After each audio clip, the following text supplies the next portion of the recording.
प्रणाम भगवान। आत्मदर्शी बाबा नगीना साहब जी के द्वारा रचित अद्भुत ग्रंथ वेदांत वचन भगवान आज प्रस्तावना में ब्रह्म ज्ञान की चर्चा हो रही है और एपिसोड नंबर 5 है भगवान। ये थोड़ा इसकी प्रस्तावना ब्रह्म ज्ञान की थोड़ी लंबी है तो इसको कई पैरा में लेंगे भगवान। ब्रह्म ज्ञान जैसे पहले वर्णन हो चुका है कि उपनिषदों में ब्रह्म ज्ञान का उपदेश विविध अधिकारियों को विविध रीतियों से किया गया है।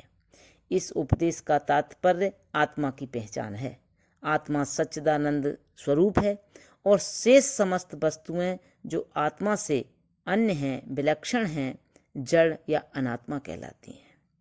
जो व्यक्ति आत्मा और अनात्मा के भेद को जानता है उसी को आत्मज्ञानी या ब्रह्मवेत्ता कहते हैं। जो सर्वव्यापक हो और वस्तु का तत्व हो उसको आत्मा कहते हैं, यानी असली स्वरूप।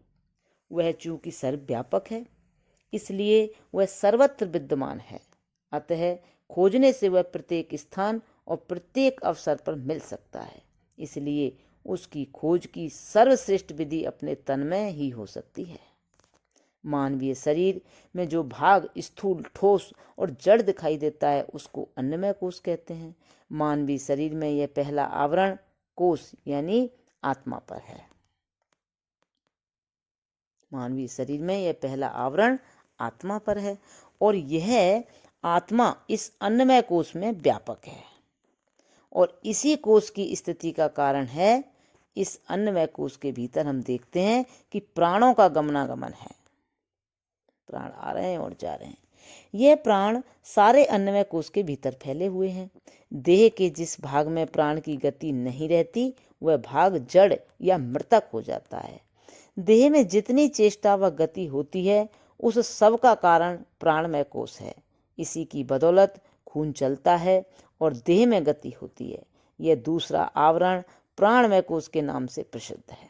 आत्मा इसमें व्यापक है और यह प्राणमय कोश स्वयं अन्नमय कोश में व्यापक है। इन कोशों के भीतर एक और आवरण व कोश देह में विद्यमान है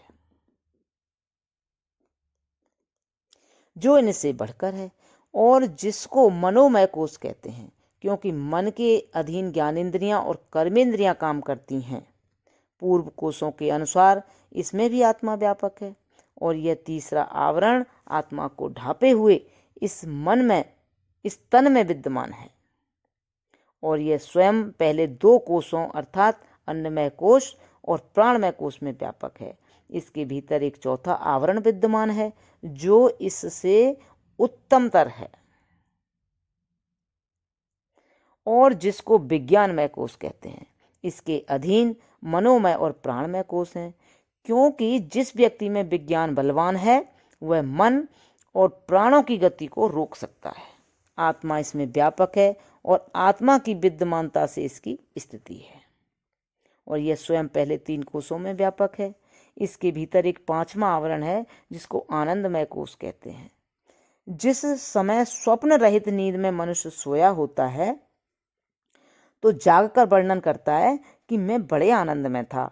उस दशा में जब कि समस्त गति और गति को बस में अधीन करने वाले कोश निवृत्त थे तो इस आनंदमय कोश के आश्रय से इस शरीर की स्थिति थी।